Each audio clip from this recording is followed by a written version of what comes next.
ഞാൻ ഒരു വളരെ ഹ്രസ്വമായി പറയുകയാണ്.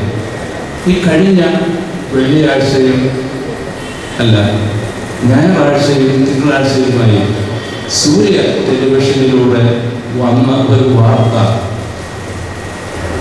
എന്നെ ഒരുപാട് ദുഃഖിപ്പിച്ചിട്ടൊന്നുമില്ല. പക്ഷേ കണ്ടവരെ ഒരുപാട് ദുഃഖിപ്പിച്ചിട്ടുണ്ട്. അത് ചുരുക്കി ഞാൻ പറയാം. 2 പെൺകുട്ടികളുടെ കാര്യമാണ്. ഷൈനിയും സ്റ്റെല്ലിയും. സ്റ്റെല്ലിയാണ് മൂത്ത കുട്ടി, ഷൈനിയാണ് ഇളയ കുട്ടി. 1993 കൊട്ടാരക്കരയ്ക്കടുത്തുള്ള ഓടനാവട്ടം സെന്റ് ജോർജ് ഓർത്തഡോക്സ് പള്ളിയിൽ വൈദിക സെമിനാരിയിൽ അധ്യാപകനായിരിക്കുന്ന സമയത്ത് വാരാന്ത്യത്തിന് വികാരിയുമായിരുന്നു. ആ ശുശ്രൂഷയുടെ സന്ദർഭത്തിൽ അവർ കൊച്ചു കുഞ്ഞുങ്ങളായിരുന്നു. അവരുടെ അമ്മ മരിച്ചുപോയി, അപ്പൻ ഉണ്ട്. 2ാമത് വിവാഹം ചെയ്തു. കുടുംബത്തിൽ അവർ പീഡിപ്പിക്കപ്പെടുന്നു. അയൽപക്കത്തെ നമ്മളുടെ വിശ്വാസികൾ വന്ന് എന്നോട് പങ്കുവച്ചു. ഞാൻ ആ കുഞ്ഞുങ്ങൾ കൊച്ചു കുഞ്ഞുങ്ങളാണ്. ഞാൻ അവിടെ കുഞ്ഞുങ്ങളെ പ്രത്യേകം വാത്സല്യത്തോടെ കാണുകയും പരിചരിക്കുകയും അവരെ സാന്ത്വനിപ്പിക്കുകയും ചെയ്തു. ഏതാനും മാസങ്ങൾക്കകം വീണ്ടും അവരും ഈ 2 കുഞ്ഞുങ്ങളും അവരെ പരിചയപ്പെടുത്തിയ നമ്മുടെ ഇടവകാലങ്ങളും കൂടെ പറഞ്ഞു, അപ്പൻ്റെ ഇവരുടെ പപ്പായുടെ സഹോദരി ലിസി തൃശ്ശൂരാണ് താമസിക്കുന്നത്. അതുകൊണ്ട് ഈ കുഞ്ഞുങ്ങൾ അവിടേക്ക് പോയി പഠനം തുടരുന്നതിന് പോവുകയാണ്. യാത്ര പറഞ്ഞ് അവരെ അനുഗ്രഹിച്ച് ഞാൻ വിട്ടു. 93 അത് കഴിഞ്ഞു. ഞാൻ 2005 തിരുവനന്തപുരം മദ്രാസിന് മെത്രാപ്പൊലീത്തയായി വന്നു. 2006 എൻ്റെ ഓർമ്മ. എനിക്കൊരു ഫോൺ കോൾ വന്നു. ഞാൻ ഷൈനിയാണ്. എന്നെ ഓർമ്മയുണ്ടാവാൻ സാധ്യതയില്ല. ഓടനാവട്ടം പള്ളിയിലെ ഒരു അംഗമായിരുന്നു. ഞാനിപ്പോൾ ഇവിടെ മെഡിക്കൽ കോളേജിൽ 1ാം വർഷം MBBS പഠിക്കുന്നു. നമുക്ക് എങ്ങനെ അഡ്മിഷൻ കിട്ടി? അത് ഞാൻ എൻട്രൻസ് എഴുതി. എനിക്ക് 93% +2 മാർക്കുണ്ടായിരുന്നു. എൻട്രൻസ് എൻ്റെ റാങ്ക് ലിസ്റ്റിൽ വന്നു. ഞാൻ ഇവിടെ മെഡിക്കൽ കോളേജിലുണ്ട്, എനിക്ക് തിരുമേനി ഒന്ന് കാണണം. കണ്ടു. അപ്പോൾ അവൾ അവരുടെ കഥ പറഞ്ഞു. അപ്പൻ അമ്മയുടെ 2ാം അമ്മയുടെ പ്രേരണ കൊണ്ട് പീഡിപ്പിക്കുന്നു. ഞാൻ എന്തായാലും ഇവിടെ പഠിക്കുകയാണ്. എൻ്റെ സഹോദരി സ്റ്റെല്ലി മൂത്തവളാണ്. സഹോദരി സ്റ്റെല്ലി +2 ഏകദേശം 80% മാർക്കുണ്ട്. അവൾക്ക് ഫാർമസി കോളേജിൽ ഗവൺമെൻറ് സെലക്ഷൻ കിട്ടിയതാണ്. പക്ഷേ പോകാൻ വിട്ടില്ല. അവളിപ്പോൾ ഞങ്ങളുടെ മാവിയുടെ കൂടെ തൃശ്ശൂരാണ്. അവൾക്ക് പഠിക്കണം. ഞാൻ ആദ്യമേ വിചാരിച്ചു ഷൈനിക്ക് എന്തെങ്കിലും സഹായമാണെന്ന്. ഞാൻ അവളോട് ചോദിച്ചിട്ട് പറഞ്ഞു, എന്നെ ആരെങ്കിലും ഒക്കെ സഹായിക്കുന്നുണ്ട്, എൻ്റെ ആവശ്യങ്ങൾ അറിയില്ല. പക്ഷെ അവരുടെ കാര്യം ഓർത്ത് ഞാൻ ദുഃഖിക്കുന്നു. അവൾ പറഞ്ഞു, ഞാൻ ആ കുട്ടിയെ എൻ്റെ ചേച്ചിയെ കൊണ്ടുവരാം. ചേച്ചി സ്റ്റെല്ലി വന്നു. ഞങ്ങൾ 3 പേരും കൂടെ ഓഫീസിൽ ഇരുന്ന് വർത്തമാനം പറഞ്ഞു. സ്റ്റെല്ലി അന്ന് തൃശ്ശൂർ മാവിയുടെ കൂടെയാണ് താമസം. വർത്തമാനം പറഞ്ഞപ്പോൾ അവളോട് ചോദിച്ചു, കുഞ്ഞെ നിനക്ക് എന്ത് പഠിക്കാനാണ് താല്പര്യം? എന്നെ പറഞ്ഞു, എനിക്ക് ഫാർമസി പഠിക്കണം.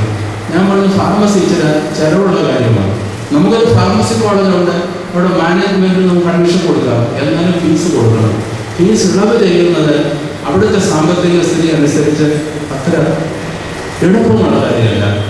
ഉടനെ ഞാൻ പറഞ്ഞു, BSc കമ്പ്യൂട്ടറിന് പോകും, ഇത്രയും ചിലവ് വരില്ല. പക്ഷേ അവൾ അതിന് അഡ്മിഷൻ എടുത്തെങ്കിലും ചാറുന്നില്ല. അവൾക്ക് B.Pharm തന്നെ വേണം. അങ്ങനെ B.Pharm അഡ്മിഷൻ കിട്ടിക്കഴിഞ്ഞ് ഏതാനും നാളുകളിലും ഈ സ്റ്റെല്ലി എന്ന് പറയുന്ന മൂത്ത കുട്ടി, ഇളയ കുട്ടി ഷൈനി മെഡിക്കൽ കോളേജ് ഹോസ്റ്റലിലാണ് താമസം. സ്റ്റെല്ലി നമ്മളുടെ മദ്രാസ് കോളേജ് ഫാർമസിയിൽ ചേരുന്ന സന്ദർഭത്തിൽ അവൾ ആദ്യം താമസിച്ചത് എൻ്റെ മേൽനോട്ടത്തിൽ സിസ്റ്റേഴ്സ് നടത്തുന്ന മദ്രാസ് കോളേജ് ബാലികാ ഭവനത്തിലായിരുന്നു. എന്നാൽ അവിടെ താമസിക്കുന്നത് B.Pharm പഠിക്കുന്ന ഒരു കുട്ടിക്ക് പഠിക്കുന്നതിനുള്ള അന്തരീക്ഷം ഉണ്ടാവില്ല. അതുകൊണ്ട് ആ കുട്ടിയെ ഫാർമസി കോളേജിലെ പെൺകുട്ടികൾക്ക് വേണ്ടി മാത്രം നടത്തുന്ന കേശവദാസപുരത്തുള്ള താബോർ ഹോസ്റ്റലിൽ അവിടെ പ്രവേശിപ്പിച്ചു. അവർക്കുള്ള ഫീസും എല്ലാ ചെലവുകളും വഹിക്കുന്നത് ഹോളണ്ടിലുള്ള എൻ്റെ ഒരു സ്നേഹിത കുടുംബമാണ്. ജോസും മിറിയം എന്ന് പറയുന്ന ദമ്പതികളാണ് ഈ സ്റ്റെൻറ്റിക്ക് മുഴുവൻ ഫീസും നൽകുന്നത്. ഞാൻ ഒരു ചെലവും അവർക്ക് വേണ്ടി വഹിക്കുന്നില്ല. ഒരു ചെലവും എന്ന് പറയുന്നത് ശരിയല്ല, പക്ഷേ അത് മറ്റ് കൊച്ചു കൊച്ചു ചെലവുകൾ ആവശ്യമായി വരുന്നെങ്കിൽ ഞാനത് ചെയ്യും. എനിക്ക് പറയാനുള്ളത്, സൂര്യ ടി വിയിൽ വന്നത് ശുദ്ധമായ അബദ്ധവും പൂർണ്ണമായും കള്ളവുമാണ്. അതിനകത്ത് ഒരു വാസ്തവം പോലുമില്ല, ഒരു വാസ്തവം പോലുമില്ല. ഞാൻ ആകെ കൂടെ ചെയ്തത് സ്റ്റെല്ലിക്ക് നമ്മളുടെ മാനേജ്മെന്റ് നടത്തുന്ന ഡിയോസ്കോറസ് ഫാർമസി മാനേജ്മെന്റിൽ സീറ്റ് കൊടുക്കുന്നതിന് തരപ്പെടുത്തിയെന്നുള്ളതാണ്. പിന്നെ അവർക്ക് പഠിക്കുന്നതിന് ആവശ്യമായ ഫീസ് സംഘടിപ്പിക്കുന്നതിന് ഞാൻ ഒരാളെ കണ്ടെത്തി അവർക്ക് വേണ്ടി സ്പോൺസർ ചെയ്തു. അവർ അയക്കുന്ന പണം നമ്മളുടെ ധർമ്മസ്ഥാപനത്തിൻ്റെ പേരിൽ അവർ അയക്കുകയുള്ളൂ. അവർ വിദേശികളാണ്. ട്രസ്റ്റ് ആയിട്ടുള്ള ആ സ്ഥാപനത്തിൻ്റെ പേരിൽ അയക്കും. നമ്മൾ കോളേജിൽ നിന്ന് കിട്ടുന്ന സ്ലിപ്പ് അവർക്ക് അയച്ചു കൊടുക്കും. അതിനുള്ള ചെക്ക് ഈ സ്ഥാപനത്തിലേക്ക് അയക്കും. സ്ഥാപനം ഒരു ചെക്ക് ഡിയോസ്കോറസ് കോളേജ് ഫാർമസിയിലേക്ക് കൊടുക്കും. ഇത്ര മാത്രമേ ഉള്ളൂ. അവർ രണ്ടുപേരും ആരാധനയ്ക്ക് വരുന്നത് ഉള്ളൂ അരമന ചാപ്പലിലാണ് എന്നും ഒരു ബന്ധമുണ്ട്. ഈ അവസരം ഇത്ര മാത്രമേ എനിക്ക് പറയാനുള്ളൂ. ഒരു കാര്യം കൂടെ പറഞ്ഞിട്ട് നിർത്താം. 1979 അഭിമന്യ പുണ്യശ്ലോകനായ ഡിയോസ്കോറസിന് ഈ ഭദ്രാസനത്തിന്റെ ആദ്യ മെത്രാപ്പൊലീത്തയായി 79 ജനുവരിയിൽ.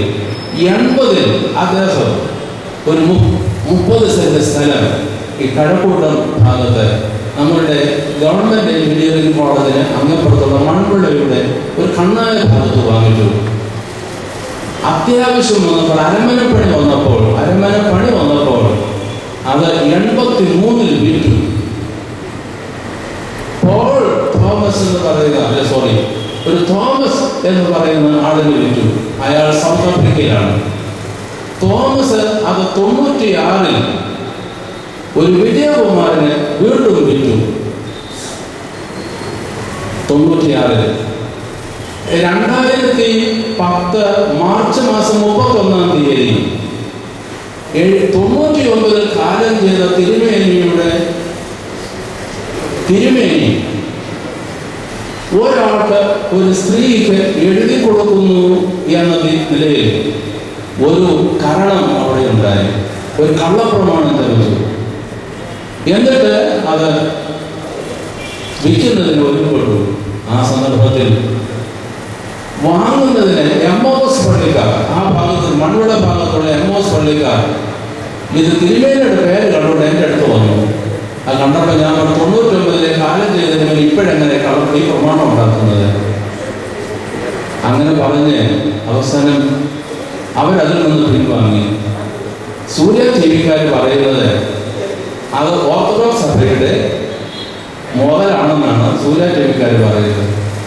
ഇതിനെനിക്ക് എന്തോ ഉത്തരം പറയാൻ, എനിക്കൊരു ഉത്തരവും പറയാനില്ല. ഞാൻ ഇവിടെ നിർത്തുകയാണ്.